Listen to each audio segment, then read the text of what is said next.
Pleasure to be sitting here with a very, very special person for the network. This is Mr. Kari Valros, and he is the European ambassador of OneCoin.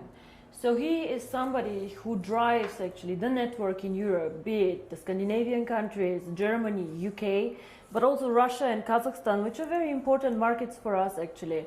So Kari, how have the last months been for you? Oh, where could I be? Where could I start? So first of all, I'm very happy to be here with you with the new fantastic office. But since I started my travel as an ambassador, it has been an amazing journey for me.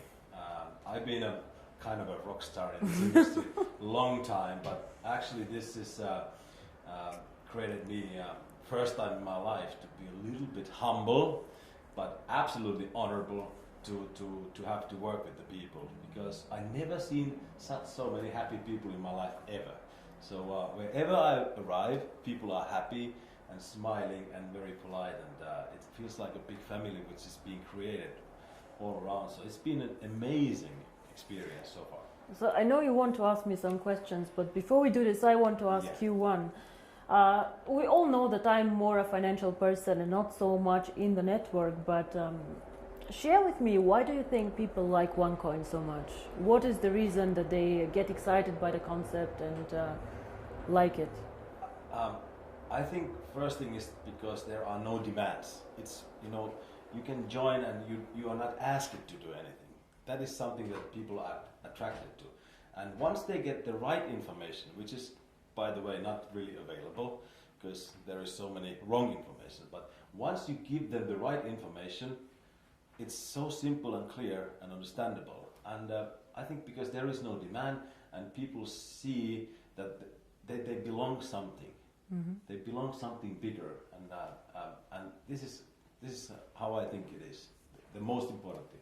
Well, this makes me, of course, very, very happy. Now, you want to ask me a few questions, so go ahead. Well, of course, I work basically in Europe and CIS. So, what Europe means to OneCoin? Well, Kari, we started actually. OneCoin was when we started. It was strongest in Hong Kong and in China. So we opened the first office in Hong Kong, and we received huge support from these markets. China is a very, very interesting country. They love innovations, they love cryptocurrency, and they supported us in the beginning very, very much. Then when I speak about cryptocurrency and the users of cryptocurrency, I believe the emerging markets will be the users actually of cryptocurrency, not so much Europe, because Europe is spoiled. If I want to send money from Bulgaria to Sweden, it's very fast, yeah? It goes really, really fast. Or the guys from Germany to UK. It is not that difficult, like, for example, from Singapore to India. But what for me is special about Europe is Europe normally are the earliest adopters to any technology. Very, very sophisticated people who understand innovation, who are the first ones trying it out. So whenever they get excited about something, it gets quite big actually in the world. All the iPhones and all this, they started in the US, but the Europeans also like this a lot. And I think the European market currently gives us huge support to roll out to the emerging markets. Even if they do not use the cryptocurrency so much, they practically enable all these people who will join later in Africa and in other markets to use OneCoin. For example, let's say you hold 10,000 OneCoins, and in 3 years you decide to sell a part of this. Your buyers most probably will come all from emerging markets, because these people, they do not want to buy the currency as an investment, they want to buy it as a payment system, as a carrier of value. So for example, maybe some Indian person will buy 100 OneCoins from you in Singapore to be able to send this 100 OneCoins to his wife in India. And this is why I think Europe is extremely important. You cannot build a global currency, fast, borderless payments without Europe. We are one of the most developed markets out there, and I have huge support here. A lot of the leaders come from Europe, and I think this is one of the most important markets that we have actually. All right, well, I'm working in an area that is pretty much known as a wealthy area. Europeans are wealthy country, and also Russia, Kazakhstan, Ukraine, it's really wealthy countries. And they asked me the questions. Well, I know how I answer, but what is it? Because they are limiting the coin sales. So what is your answer to that? That why we are limiting the coin sales so drastically? I see. How they think that, you know, so your question somebody is, wants to sell more right. coins. So your question is, some of us mine coins and they go to the internal exchange, and some of us sell coins and buy coins. Yeah. So as OneCoin, as I say, is 1 year old, first of all. It's not like Bitcoin. It is not a liquid market yet. So it means that there might be a day where we have a huge demand for coin sales or huge demand for coin buying. And this is why we as a company always say buying and selling the coin should never be a reason why you join. The coin actually needs to be used. So we need to have some time, and I say always it's 3 to 5 years until we really manage to have a usability and a liquid market where you can do unlimited sales and buying actually on the market. Until then, Kari, if you do not have limits, for example, what can happen is that one person with a huge sales order or huge buy order can distort the price a lot. And this is what happens to Bitcoin often. I don't know if you see all this going up, down in a very, very big amount. And this is called volatility, and we do not want to have a very big volatility for our coin. People do not understand how it can be that Bitcoin today is worth $500 and tomorrow only 400 within a day. This is very disturbing, and if you are a merchant who takes Bitcoins, you don't want to have this, because you want to be sure that if you take a Bitcoin today, it will not be valued 20% or 30% less tomorrow. Of course, you're very happy if it's valued 30% more, but it goes both sides. Absolutely, yeah. So cryptocurrency is one of the riskiest assets actually out there. High volatility, low liquidity on the markets. So for us to achieve a high liquidity, we need to work first on the value creation of the coin, on the liquidity, and it will take time. So all these people, why we have created this exchange? We have created it so people can learn to trade it, but it's not a self, the idea is not just that we go buy and sell the coin there, but we wait for the usability of the coin. This coin is very, very young. We have so much way to go, but we have created miracles already. So I'm looking very, very positive into the future. But remember, the internal exchange is demand and supply. So you have to find somebody who wants to sell coins to buy, and the other way around. So the company itself is not obliged to buy back your coins or to sell your coins. If I don't have coins, I cannot sell them. Yeah? And as a company, we do not buy back the coins. So it's always you selling your coins to somebody else or somebody else buying from you. Don't forget also a bit the time differences. When China sleeps, you're awake, and so on. So sometimes, as I said, the market is not liquid and not efficient yet. And then the other question is, which relate to that, is that how is the value created?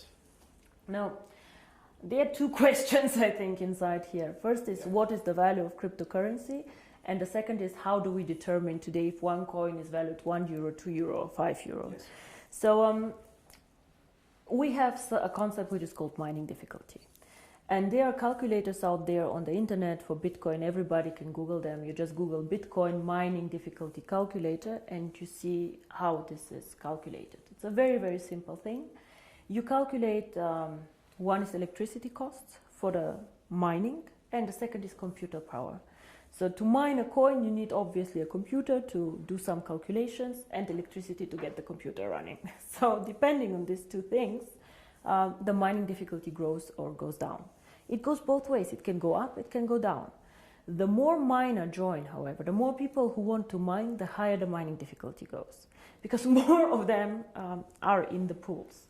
And this is, of course, what happens to OneCoin. So you can simulate this with these calculators. It's nothing that OneCoin invented. And this is how we today measure the value of the coin. Yeah? So we say if it costs us €5 to create the coin due to electricity, the servers and the computer power, this is what we think is the appropriate price. Of course, it fluctuates up and down based on demand and supply, but always in a corridor actually that we have set. So this is how we determine the price today. And the second question that you had actually is, but one day we go to the open market, so how do we know what is the value of this cryptocurrency? Why is Bitcoin worth $400 and not 1,000 or whatever? And here, in my opinion, there are two things how we determine the value of cryptocurrency. Cryptocurrency is not backed up by anything. We know this. So it's actually worthless. So it's not backed up by gold. It's not backed up by any other asset. OneCoin is not backed up. Yeah? Bitcoin is not backed up. But there's still value inside, and I tell you why. One is, first of all, the brand. Bitcoin currently have a very strong brand. Everybody knows them. They were the first one. Of course, there are always good and bad things about the brand, but they are very well known. Milka Chocolate is a very well-known brand. Procter & Gamble are a very, very strong brand. So the more people joining OneCoin and the more people speaking about OneCoin, the stronger our brand becomes. And this, I think, is something that makes us really a family, because if you go in the network marketing approach and go and sell shampoo, it does not make you stronger if somebody on a sideline sells shampoo. Only your downline makes you happy. But here, if another team makes OneCoin popular out there, this makes also your coin stronger and your team stronger. And this is something very, very special about OneCoin, I think. And so the brand. And we have currently about 2 million paid members. In the database, we have over 10 million people who know about OneCoin. So we for sure have more users than Bitcoin, for sure. We are different, we are in a different system, but there are 2 million people who tomorrow could start using the coin if we want to. And this is great. So this is one part of the value, but most people use Bitcoin currently as value storage, like gold. I put it in the safe and I keep it there, which is okay, but a bit of a dangerous concept. Everything that goes up can also go down, and you're not special. You know, and if you're not special, why use OneCoin? Why not use 2Coin, 3Coin, dark coin, who knows? So we are probably one of, or probably the only company who focuses so much on usability of cryptocurrency. Why cryptocurrency? How can it change the world? And our two slogans are the future of payments or join the financial revolution. We believe that actually cryptocurrency can be a vehicle for money transfers. So for example, as you do Western Union transfers, you can use cryptocurrency to do a transfer. Fast, borderless payments. And there's a huge demand for this. 2 billion of people have no bank account. 2 billion. Of course, we cannot capture all of them. But again, if we capture only 10 million or 100 million people, it's a network. It grows so fast. We see what happened. You know, December 2014, I was sitting at my desk and I had a bet with Per Carlson, who is not here anymore, if we will manage to have 10,000 people. And we did a huge celebration with 10,000 people. Today we have 2 million after 12 months. It is incredible. And this is the network effect. The more people know about OneCoin, the more they will come and the stronger the brand becomes. Everybody talks about MLM today, that it's pyramid, whatever you call it. For me, I have worked with this for a very long time. For me, it's one of the biggest industry today in the world. But if I ask you, why did you choose to do MLM, to build this company up? I know that you have a background in financial everything, but why did you do this? It was not an easy decision, first of all, to do network marketing. When I started OneCoin, my vision was to do cryptocurrency.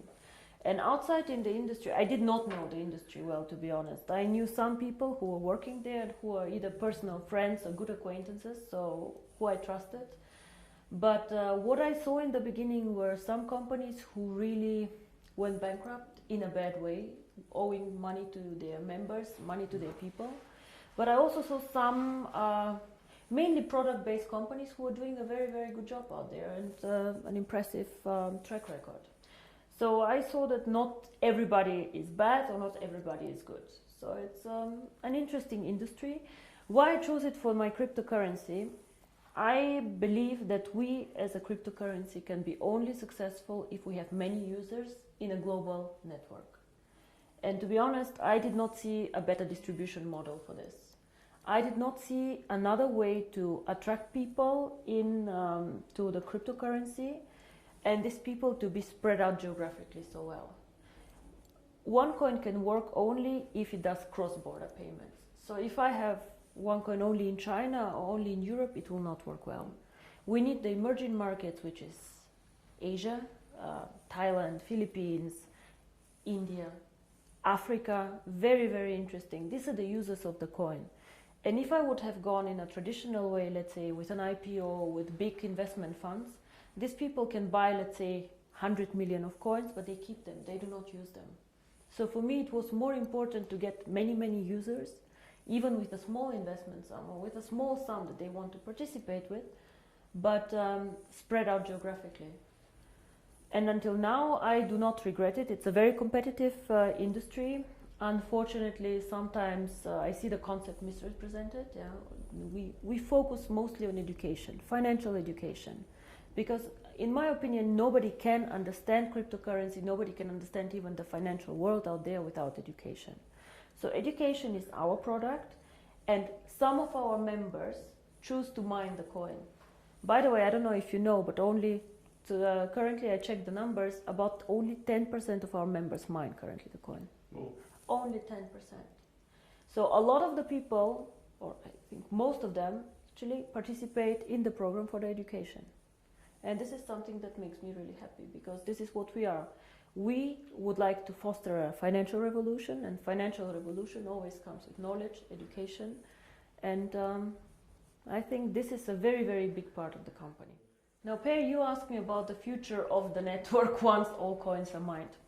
Now, I see the network as its own system, as our own ecosystem, and I will never go and sell shampoo in this network. This will never happen, because I have never done a network marketing company before, and I do not plan to do ever again a network marketing company. But the network itself is a value. It's a business that you guys are building. And for us, of course, it's also a value, because we can push our ideas through this network, and we can do a lot of things there. So to me, the ideal future of the network is to push, even when all coins are mined, the value of the coin. Be it to attract merchants for the coin, be it to create products who are connected to the value of the coin. And all what this network should focus on is something that somehow enhances the value of the coin. You guys know that we did some acquisitions, actually some networks that joined us. For example, Conligus, OPN. All these networks somehow helped us to build up the coin. Either they had interesting software for us, or they were geographically interested. But we never let somebody join us just because it's good or just because it's more people. We always strategically think of the future of the coin and how to make it stronger.